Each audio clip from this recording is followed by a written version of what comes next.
50 women, and he hadn't looked at a single one. Kai-sung stood in the grand ballroom of the Waldorf Astoria in Manhattan, champagne in hand, watching models glide past him like they were auditioning for his attention. Their designer gowns catching the light from crystal chandeliers that cost more than most people's houses. Their practiced smiles sharp as knives, their eyes calculating the exact angle to catch his gaze, and he felt absolutely nothing. This charity gala was supposed to be about raising money for children's hospitals, but everyone knew the real reason Manhattan's elite showed up was to see and be seen, to make connections, to climb social ladders built on old money and older secrets, and for women like these to land men like him. Kai-sung, 28, heir to the Sung crime family that controlled everything from the shipping docks to half the real estate in New York, stood 6'2" in a custom Tom Ford tuxedo, his black hair styled perfectly, a small scar cutting through his left eyebrow from a fight he'd won at 16, tattoos hidden beneath expensive fabric, dark eyes that had seen too much violence to ever look truly soft, and a face that belonged on magazine covers except he avoided cameras like they were bullets. 50 models had walked past him tonight, and his business partner Eric kept count, kept nudging him, kept saying, "That one, definitely that one." And Kai kept sipping champagne and feeling like he was watching a performance where everyone knew their lines except him. The models were beautiful, objectively stunning, the kind of women who launched fashion campaigns and married billionaires and smiled like they'd been taught in classes specifically designed to make men stupid. But Kai had grown up surrounded by beautiful things that wanted to destroy him, and he'd learned early that pretty faces often hid the ugliest intentions. His father had taught him that, right before his father had tried to sell him in a marriage alliance to a rival family's daughter, right before Kai had taken over the family business at 23 and told his father that some traditions deserved to die. So he stood there, bored out of his mind, planning his exit strategy, when the music shifted to something slower and the crowd parted near the bar, and that's when he saw her. She wasn't a guest, wasn't wearing a gown, wasn't trying to catch anyone's attention at all, just a waitress in the standard black and white uniform the Waldorf required, carrying a tray of champagne flutes through the crowd with the kind of grace that came from practice, not performance. Her dark skin glowing under the chandelier light, her natural hair pulled back in an elegant low bun, her expression professionally neutral as she navigated the space between bodies and egos. Kai's eyes tracked her automatically, the way they tracked anything that moved differently from the expected pattern, and he told himself it was tactical awareness, the same instinct that had kept him alive in a world where people died for showing weakness. She delivered drinks to a group near the orchestra, smiled at something someone said, and that smile hit Kai like a punch to the chest. It wasn't performed, wasn't calculated, wasn't trying to seduce or manipulate or gain anything. Just genuine warmth spreading across her face for 3 seconds before it disappeared back into professional neutrality, and Kai forgot how to breathe. He'd stopped moving, champagne glass frozen halfway to his lips. Every muscle in his body locked on that moment, on that smile, on the way it had transformed her entire face from pretty to absolutely devastating. And Eric was saying something beside him, but Kai couldn't hear it over the sudden rushing in his ears. The waitress turned, started walking back toward the service entrance, and Kai's feet moved before his brain caught up, cutting through the crowd with the kind of purposeful stride that made people instinctively step aside. But she disappeared through a staff door before he could reach her, and he stood there in the middle of the ballroom like an idiot, staring at where she'd been. "Did you just—" Eric appeared at his elbow, eyes wide. "Did you just chase a waitress across the room?" "I didn't chase anyone," Kai said, but his voice sounded wrong even to himself. "You walked past 50 supermodels," Eric said slowly. "Ignored every single one. and then sprinted after service staff. Are you having a stroke? Should I call a doctor? Kai couldn't explain it, couldn't put into words what had just happened, how that smile had cracked something open in his chest that he'd thought was permanently sealed. How for 3 seconds he'd seen something real in a room full of beautiful lies. How he suddenly needed to know her name more than he needed his next breath. Find out who she is, Kai said quietly, and Eric knew that tone, knew it meant this wasn't a request. The waitress? Kai, you can't be serious. Find her. Kai interrupted, his eyes still fixed on that staff door. Name, address, everything. I want to know by morning. Eric stared at him like he'd grown a second head, but nodded and pulled out his phone, already texting someone, already making it happen, because when Kai Sung wanted something, the universe bent to make it possible. Kai turned back to the gala, to the 50 models still circulating, still performing, still trying to catch his attention, and felt nothing but impatience to leave, to find the woman who'd smiled like sunshine and disappeared like smoke. He had no idea that woman was about to turn his carefully controlled world completely upside down. But he was about to find out. Her name was Naomi Clark, and she had exactly 4 hours left on her shift before she could go home. Take off these heels that were murdering her feet and collapse into bed in her tiny Brooklyn apartment that she shared with 2 roommates and a cat named Dragon, who hated everyone equally. The Waldorf gig was supposed to be good money, $25 an hour plus tips for serving champagne to people who spent more on a single piece of jewelry than Naomi made in a year, but her feet disagreed violently with that assessment, and she was pretty sure one of the guests had just tried to slip his business card into her apron pocket along with a wink that made her skin crawl. She'd smiled politely, removed the card without looking at it, and dropped it in the nearest trash can, because Naomi Clark had 3 rules for surviving these high society events. Smile like you mean it, don't make eye contact longer than necessary, and never ever accept anything from guests who looked at you like you were part of the menu. The ballroom was packed with Manhattan's elite doing what Manhattan's elite did best, which was pretending to care about charity while really just networking and showing off. And Naomi wove through them with practiced ease, her tray balanced perfectly, her smile ready, her mind already planning tomorrow's schedule. She had a morning shift at the cafe in Brooklyn, an afternoon audition for a commercial that would probably go to someone with more connections, and an evening class for her business degree that she was taking 1 course at a time, because that's all she could afford. And somewhere in there she needed to sleep and eat, and remember what it felt like to not be constantly exhausted. Excuse me, miss?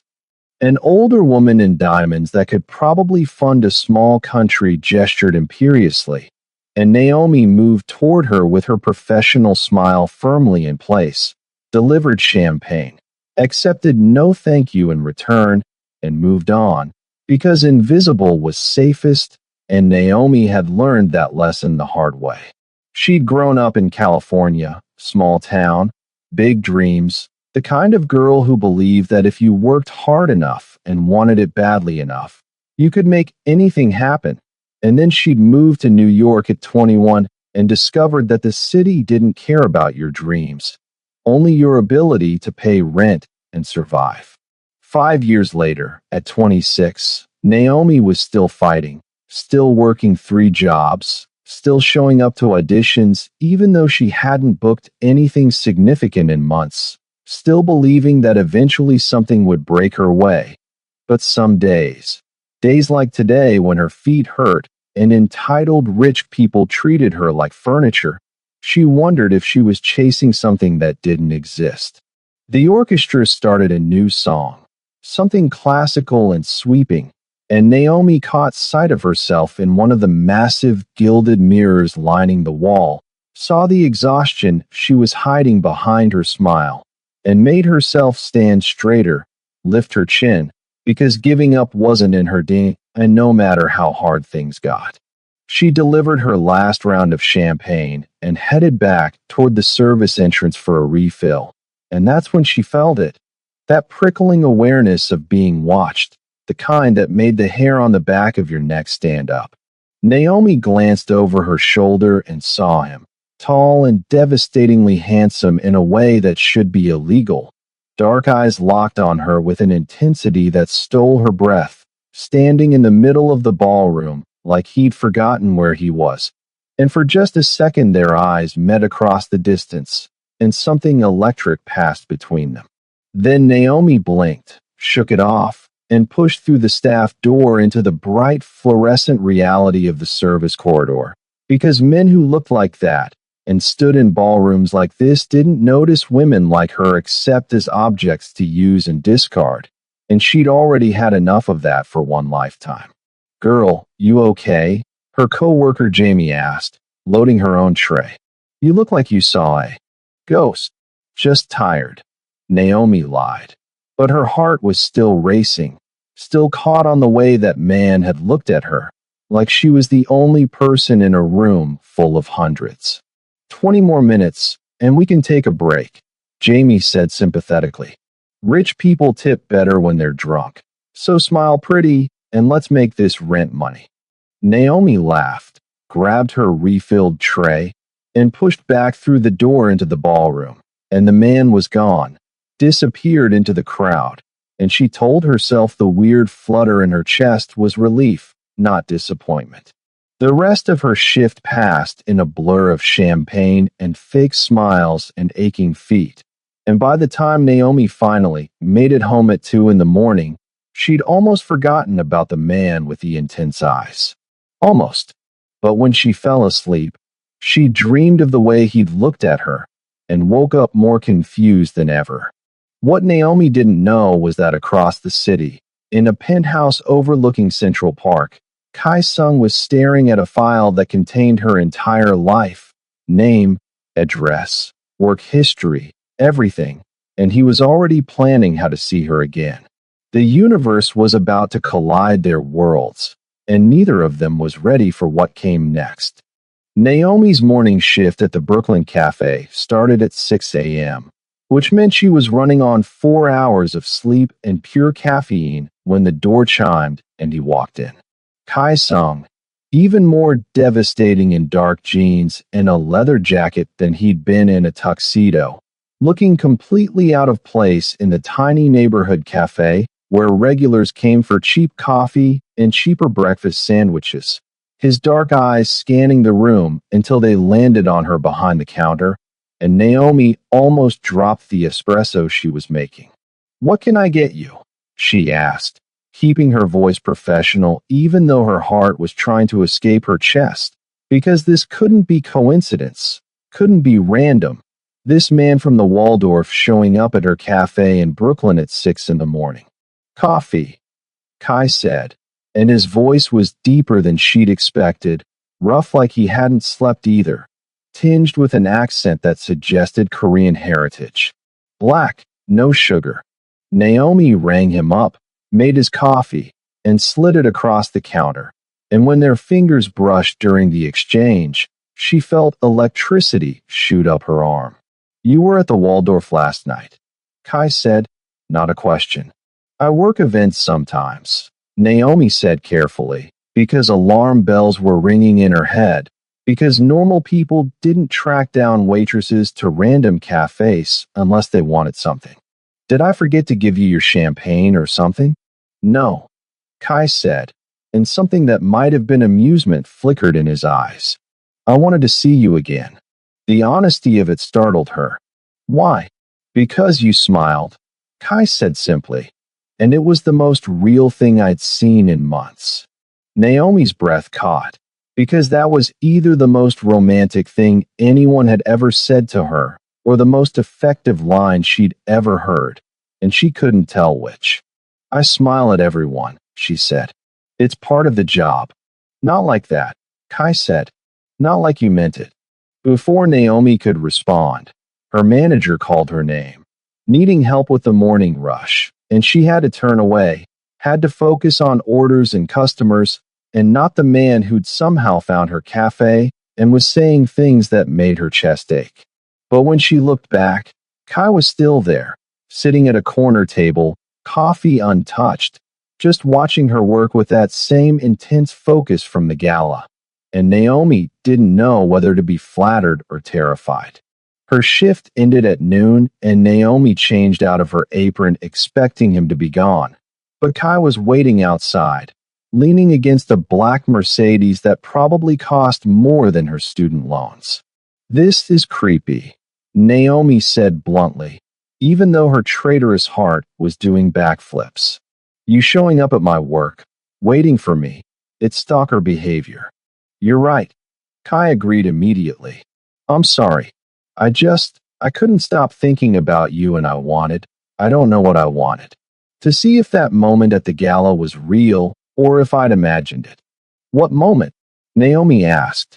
"The one where time stopped," Kai said quietly, and there was something so vulnerable in his expression that Naomi's defenses cracked just a little. "I walked past 50 women last night and didn't see any of them. Then you smiled and I forgot my own name." "That's a line," Naomi said, but she was smiling despite herself. "It's the truth," Kai said. "Have lunch with me. Just lunch. 1 hour. If you hate it, I'll leave you alone forever." Naomi knew she should say no, should walk away, should not get involved with mysterious rich men who tracked her down. But there was something in his eyes that looked almost desperate, almost lonely, and she'd always been a sucker for strays. 1 hour, she heard herself say, "and you're buying." Kai's smile was beautiful and relieved, and Naomi realized she was in so much trouble. Lunch turned into 3 hours at a tiny Thai place in her neighborhood, talking about everything and nothing. And Naomi discovered that beneath the expensive clothes and intense exterior, Kai was funny and self-deprecating and carried sadness in his eyes that he tried to hide behind charm. He told her about growing up between two cultures, never quite fitting in either, about pressure from family, about feeling like his life was mapped out before he was old enough to have opinions. Naomi told him about California, about dreams of acting that were slowly being ground down by reality, about working 3 jobs and still barely surviving, about refusing to give up even when giving up would be easier. "You're extraordinary," Kai said when they finally left the restaurant, and he said it like he meant it, like he wasn't just trying to get something from her. "I'm exhausted," Naomi corrected, but she was smiling. "Can I see you again?" Kai asked. "Tomorrow? Tonight? Whenever you're free." "I have an audition tomorrow," Naomi said, "and a class tomorrow night, and another shift at the cafe on Wednesday morning. What about Wednesday afternoon?" Kai asked immediately. Naomi laughed, started to say yes, then stopped, because this was moving too fast, because she didn't know anything about him really, because men like him didn't fall for women like her without an angle. "What do you do?" she asked suddenly. "For work." "You never said." Kai's expression shuddered. "Business. Import, export. Family company." "That's vague," Naomi observed. "It's complicated," Kai said, and there was something in his voice that sounded like warning. "Is it legal?" Naomi asked bluntly. Kai was quiet for a long moment. "Mostly." And there it was, the truth she'd suspected, the danger she'd sensed underneath all that charm. "I should go," Naomi said, taking a step back. "Naomi, wait. I don't date criminals," she said firmly, even though her heart was screaming at her to stay, to give him a chance, to see where this impossible thing could go. "I'm not. It's not what you think," Kai started. "Then what is it?" Naomi challenged. "Tell me the truth, right now, or I walk away and you never contact me again." Kai looked at her, really looked at her, and she saw him making a choice, saw him decide to risk everything. "My family runs one of the largest Korean crime organizations in New York," he said quietly. "I inherited it when I was 23. I'm trying to make it legitimate, to clean up what my father built. But that takes time, and in the meantime, yes, some of what we do operates in gray areas. I've done things I'm not proud of. I'll probably have to do more. But Naomi, I swear to you, I would never hurt you, never put you in danger, never. Stop. Naomi interrupted, because her world was tilting, because this man she'd been falling for was apparently an actual crime boss, because this only happened in movies, not real life. I need to think. Take all the time you need, Kai said. But know this, from the moment you smiled at me, something changed. I changed. And I'm not giving up on this unless you tell me to. Then he got in his expensive car and drove away. And Naomi stood on the Brooklyn sidewalk, trying to figure out if she'd just dodged a bullet or walked away from something extraordinary. Her phone buzzed. Unknown number. For what it's worth, I walked past 50 perfect models and saw nothing. Then I saw you. That has to mean something. Kay, Naomi stared at the message, at her shaking hands, at the choice stretching out in front of her. Say yes and risk everything. Say no and always wonder what if. She typed back. Wednesday afternoon, 2 p.m. You picked a place, but it better not be anywhere dangerous or expensive. And you're going to tell me everything, Kai? Every truth, no matter how ugly. Deal. His response came immediately. Deal. Thank you for giving me a chance. Naomi didn't know if she was brave or stupid, but she knew she wasn't walking away from this. Not yet. Not when his smile haunted her dreams and his words made her believe in impossible things. Wednesday afternoon found Naomi standing in front of a community center in Queens, staring at the address Kai had sent, completely confused because this was not what she'd expected. The building was old but well maintained, with kids streaming in and out, and through the windows she could see what looked like a martial arts class in session, and absolutely nothing about this screamed criminal empire. You came, Kai's voice said behind her, and she turned to find him in workout clothes, hair slightly damp like he'd been exercising, looking more human and less untouchable than she'd ever seen him. This is where you wanted to meet? Naomi asked. I volunteer here 3 times a week, Kai said, teaching Taekwondo to kids from the neighborhood. Keeps them off the streets, gives them discipline, community. I figured if you wanted to see the real me, you should see this part too. And just like that, Naomi's heart cracked open a little more. They sat on the steps outside while kids practiced inside, and Kai told her everything. About his father building an empire on violence and fear. About his older brother dying in a gang war when Kai was 20, leaving him to inherit a world he'd never wanted. About spending the last 5 years trying to transition the family business into legitimate operations, investing in real estate and tech startups and legal import companies, but still having to deal with the old guard who wanted to keep making money the bloody way. I've killed people, Kai said quietly, not looking at her. In self-defense, protecting my family, but still, I've done things that would make you run if you knew the details. I'm not a good man, Naomi. I'm trying to be better, but I'm not there yet. Why are you telling me this? Naomi asked, voice shaking. Because you deserve the truth, Kai said, and because I won't build something with you on lies. If you walk away, I'll understand. But I won't let you walk away without knowing exactly who I am. Naomi was quiet for a long time, watching kids laugh through the window, feeling the weight of Kai's confession settling over her. My brother was killed in a gang shooting, she said finally. 5 years ago in Oakland. Wrong place, wrong time. He was just walking home from work and got caught in crossfire between 2 groups fighting over territory. He was 22. I was 21. It destroyed our family. Kai's hand found hers, squeezed gently. I'm sorry. I swore I'd never have anything to do with that world, Naomi continued. Never date anyone involved in violence. Never put myself in that position. Never risk loving someone who might not come home.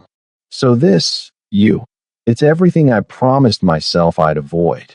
I understand, Kai said, and she could hear him preparing to let her go, to accept her rejection with grace. But, Naomi said, and watched hope flicker in his eyes, you're not your father. You're trying to change things. You're teaching kids taekwondo and transitioning to legitimate business and telling me the truth even though it might make me leave. That's not nothing, Kai. It's not enough, Kai said. Not to make up for what I've done. Maybe not, Naomi agreed. But it's a start. And maybe, I don't know, maybe we could start there. See where it goes. No promises, no expectations, just honest. Honest, Kai repeated, and his smile was so full of relief it made her chest ache. They spent the afternoon together, Naomi watching Kai teach, seeing how the kids responded to him with respect and affection, how he was firm but kind, how he made them feel capable and strong. And she saw a version of him that had nothing to do with crime families and everything to do with who he wanted to be. You're good at this, Naomi said as they walked to the subway later. You should do more of it. I want to, Kai admitted. I want to open centers all over the city, give kids alternatives, create programs. But my father thinks it's a waste of resources. Says I should focus on the family business, on maintaining power. What do you think? Naomi asked. I think power is worthless if you're not using it to make things better, Kai said. I think my father built an empire but lost his soul doing it, and I don't want to make the same mistake. They reached the subway entrance, and Kai caught her hand. Can I take you to dinner? Somewhere nice. Let me show you that I can do normal dates, not just confessing my crimes on community center steps. Naomi laughed. Okay, but nowhere too fancy. I don't own ball gowns. You're perfect exactly as you are, Kai said, and kissed her hand like she was something precious. That night, at a rooftop restaurant overlooking Manhattan, Naomi felt like she was living someone else's life. The city sparkled below them. Kai looked at her like she hung the stars, and for the first time in 5 years, she let herself believe that maybe, just maybe, something good could happen. I'm scared, she admitted over dessert. Of this. Of you. Of how fast I'm falling. I'm terrified, Kai said honestly. Because I've never felt like this before. Because you make me want to be better than I am. Because I'm pretty sure I was walking through my life half dead until you smiled at me. That's a lot of pressure for one smile, Naomi said. But she was smiling now, that real genuine smile that had started all of this. Then keep smiling, Kai said, and I'll keep trying to deserve it. But across the city, in a smoke-filled office, Kai's father was looking at surveillance photos of his son with a waitress, and his expression was cold enough to freeze blood. End it, he told his second-in-command. I don't care how. Make the girl disappear. My son has responsibilities that matter more than his feelings. The order was given. The trap was set. And neither Kai nor Naomi had any idea that their happiness had an expiration date. Naomi knew something was wrong when her roommate Maya opened the apartment door with tears streaming down her face. They came looking for you, Maya whispered. 2 hours ago. Big guys, expensive suits, said they had a message from Kai's father. Naomi's blood turned to ice. What message? That you need to stop seeing Kai or there will be consequences, Maya said. Naomi, they knew everything. Where you work, where you go to school, your mom's address in California. They said accidents happen to people who don't listen. Naomi sank onto the couch, hands shaking, because this was it. This was the reality she'd been afraid of, the violence she'd sworn to avoid. I have to end it, she said. I have to tell Kai. They said if you tell Kai, it'll be worse, Maya interrupted. They said to just ghost him, disappear, that he'll get over it. That's not how this works, Naomi said, voice breaking. I can't just vanish without explanation. But even as she said it, she remembered her brother, remembered the funeral, remembered promising herself never again. She called Kai. He answered on the first ring. Your father's men came to my apartment, Naomi said without preamble. They threatened me, threatened my family. Kai, I can't do this. I can't live looking over my shoulder wondering if today's the day someone decides I'm too much of a distraction. Where are you? Kai's voice was deadly calm, the kind of calm that preceded violence. I'm coming to get you right now. You're not safe there. I'm not safe anywhere in your world, Naomi said, tears streaming down her face. Don't you see? This is exactly what I was afraid of. Your father will never accept me. He'll keep escalating until someone gets hurt. Then I'll deal with my father. Kai said, Naomi, please, just wait for me. No, Naomi interrupted. I'm sorry, Kai. I'm so sorry. But I can't do this. I can't risk my family, can't risk my life. Can't be the reason you go to war with your own father. This was beautiful, but it's over. Don't do this, Kai said, and his voice cracked. Don't let him win. He already won, Naomi whispered. The moment he threatened the people I love, he won. Goodbye, Kai. She hung up before he could respond, blocked his number before he could call back, and collapsed on her couch, sobbing while Maya held her. Across the city, Kai stared at his phone, at the blocked call screen, and felt something inside him shatter. Then he stood, grabbed his keys, and drove to his father's office with murder in his eyes. You threatened her, Kai said, slamming through his father's door without knocking, not caring that a meeting was in session, not caring about anything except the woman who'd just broken his heart to save her own life. You sent men to her apartment. His father dismissed the room with a wave, waited until they were alone, then looked at his son with cold eyes. I protected you from a distraction. She wasn't a distraction, Kai said, voice shaking with rage. She was everything. She was a waitress, his father said dismissively. A nobody who would have dragged you down, made you weak, compromised everything we've built. I don't care about what we've built, Kai shouted. I never wanted this empire, never asked to be your heir, never agreed to sacrifice my entire life for your legacy. Then you're a fool, his father said coldly. This empire is all we have. It's who we are. And I won't let you destroy it for some girl you've known for 2 weeks. I love her, Kai said, and saying it out loud made it more real, more devastating. I love her, and you took her from me. Then you'll learn to unlove her, his father said. Because she's gone, and if you try to contact her again, if you put her in danger by refusing to let go, I will make sure the consequences fall on her, not you. Stay away from the girl, Kai. It's the only way to keep her safe. The words hit Kai like bullets because they were true, because going after Naomi now would only paint a bigger target on her back, because loving her meant letting her go. He left his father's office feeling hollowed out, empty, and drove to the community center where he taught kids taekwondo, and stood in the empty practice room, trying to remember who he'd been before a smile had changed everything. His phone buzzed. A message from an unknown number. I'm sorry. I wish things were different. Be safe, Kai. She'd unblocked him long enough to send one message, one goodbye. And Kai felt tears he hadn't cried since his brother died tracked down his face. 3 months passed. Naomi threw herself into work, into auditions, into anything that would stop her from thinking about Kai. But every love song on the radio felt like an attack. Every couple she saw felt like a reminder of what she'd lost.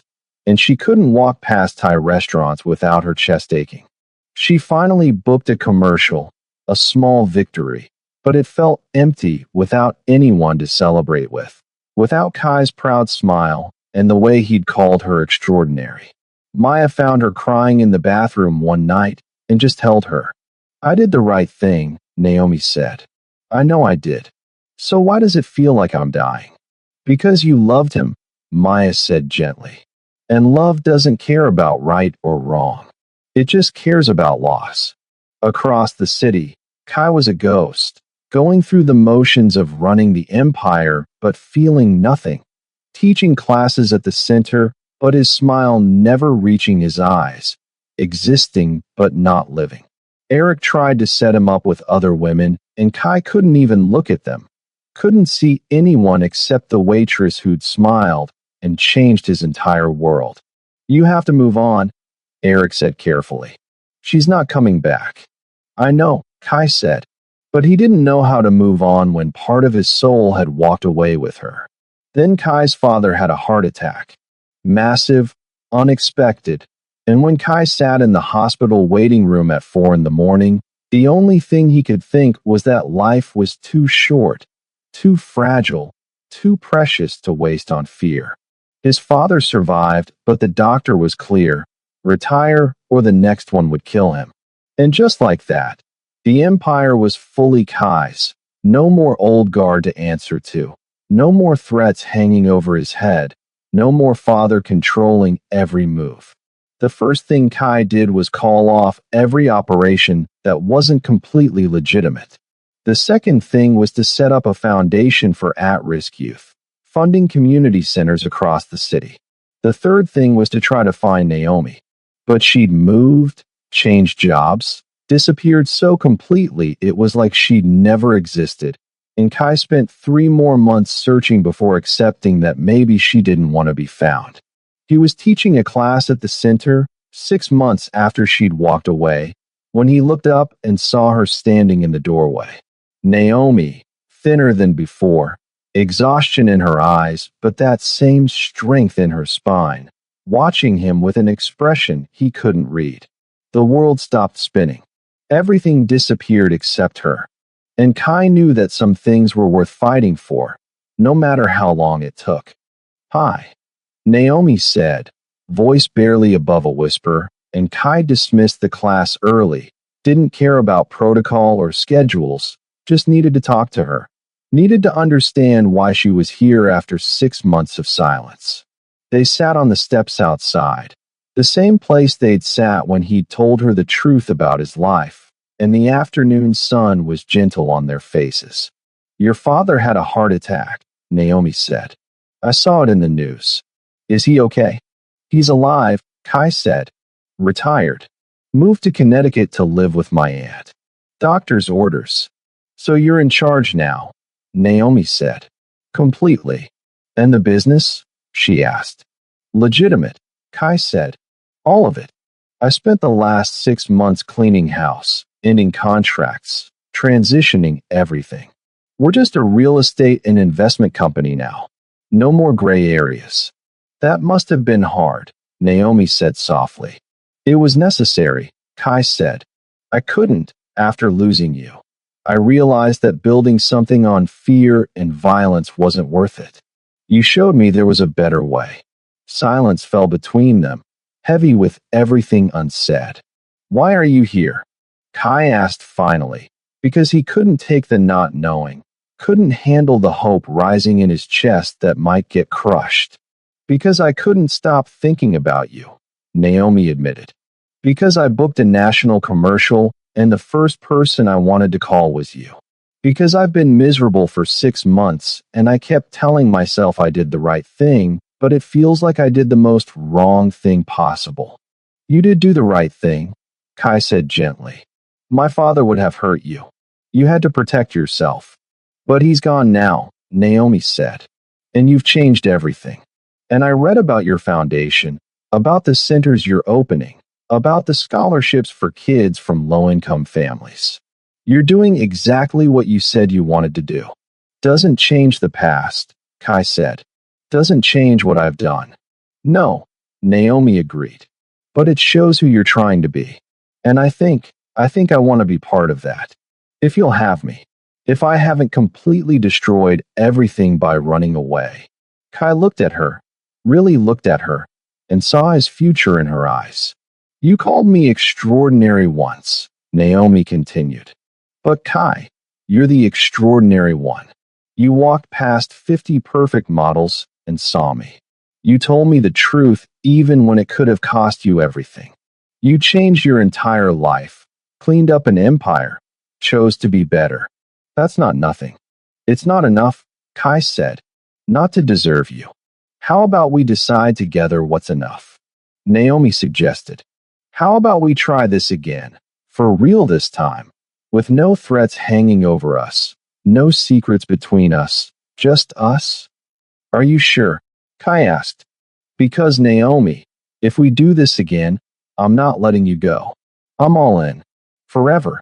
No more walking away when things get hard. I'm sure, Naomi said. I've never been more sure of anything. I love you, Kai-san.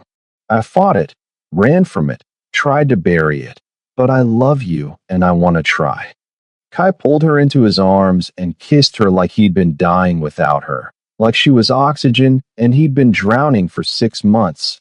And Naomi kissed him back just as desperately, pouring every lonely night and every missed moment into it. I love you, Kai breathed against her lips. I've loved you since the moment you smiled. I'll love you until the day I die. That's very dramatic, Naomi said, laughing through tears. I'm a dramatic person, Kai admitted. Apparently walking past supermodels and chasing waitresses is my thing. They sat on those steps until sunset, talking about everything they'd missed, making plans for a future that finally felt possible. And when Kai finally drove Naomi home, he didn't want to let her go. Tomorrow, he asked. Tomorrow, she agreed. And the day after that. And the day after that. Forever, Kai asked. Forever, Naomi promised. 1 year later, Naomi stood in front of a mirror in a simple white dress, Maya adjusting her veil, and she thought about how strange life was, how one smile at a charity gala had led to this, to marrying a man who'd walked past 50 models and frozen when he saw her. You ready? Maya asked. So ready, Naomi said. The ceremony was small, just close friends and family at the community center where they'd fallen in love. And when Naomi walked down the makeshift aisle, Kai was crying, not even trying to hide it, looking at her like she was a miracle. You smiled at me, Kai said when she reached him, and my entire world changed. You froze, Naomi said, smiling that same smile. And I fell in love with a man who sees me. They said their vows, promised forever, kissed while their friends cheered, and when they walked back down the aisle as husband and wife, the kids from Kai's taekwondo class threw flower petals and made ridiculous faces, and it was perfect, absolutely perfect. No regrets, Kai asked as they drove to the reception. Not a single one, Naomi said. You? Only that I didn't freeze sooner, Kai admitted. Could have had an extra week with you. We have the rest of our lives, Naomi reminded him. True, Kai said, pulling her close. And I'm going to spend every single day making sure you never stop smiling. At the reception, as they danced to their first song as husband and wife, Naomi looked up at this man who'd changed his entire world for her, who'd walked past perfection and chosen real, and felt her heart overflow. What are you thinking? Kai asked. That I'm glad I smiled, Naomi said. That I'm glad you froze. That I'm glad we collided. Me too, Kai whispered. Me too. And somewhere in Manhattan, in a ballroom very much like the one where they'd met, 50 models were being photographed and admired and pursued, and not a single one of them knew that the man who'd walked past them all had found something infinitely more precious than perfection. He'd found love. Real, messy, complicated, beautiful love. And it all started with a smile. If you loved Kai and Naomi's journey from a frozen moment to forever, smash that like button, subscribe for more emotional romance stories, and drop a comment telling me which moment destroyed you. The smile, the goodbye, or the reunion. And let me know what story you want next. Should we explore Eric's secret romance? or dive into Maya's love story. You decide. Thanks for being here. And remember, sometimes the most powerful thing you can do is smile at a stranger. You never know whose world you might change. See you in the next one.